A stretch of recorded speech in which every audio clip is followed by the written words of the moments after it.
शेतकऱ्यांना खुश खबर. फवारणी ड्रोनसाठी मिळणार 5 लाख रुपये. अहिल्यानगर झेडपीचा निर्णय.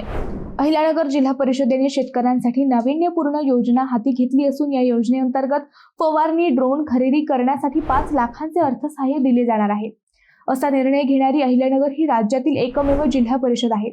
हे ड्रोन खरेदीसाठी शेतकरी उत्पादक कंपनीला अर्थसहाय्याची रक्कम दिली जाईल. त्यासाठी 70 लाख रुपयांची तरतूद करण्यात आली आहे. या योजनेअंतर्गत जिल्ह्यात 14 फवारणी ड्रोन खरेदी केले जाणार आहेत. प्रत्येक ड्रोनची किंमत सुमारे 10 लाख रुपये आहे. जिल्हा परिषद त्यापैकी 5 लाख रुपये अर्थसहाय्य प्रदान करणार आहे. उर्वरित 50% रक्कम संबंधित कंपनीने स्वतः उभारावी लागणार आहे. दरम्यान पायलट बरोबरच शेतकऱ्यांनाही ड्रोन तंत्रज्ञानाच्या कामाची पद्धत माहिती व्हावी यासाठी शेतकऱ्यांनाही बोलावून प्रात्यक्षिक दाखवले जाईल. खरीप व रब्बी असे 2 प्रशिक्षण दिले जातील. लाभार्थी कंपनीची निवड झाल्यानंतर डीबीटी पोर्टल मार्फत लाभार्थी खात्यावर अर्थसहाय्य पैसे दिले जातील, अशी माहिती सुधीर शिंदे जिल्हा कृषी विकास अधिकारी यांनी दिली आहे.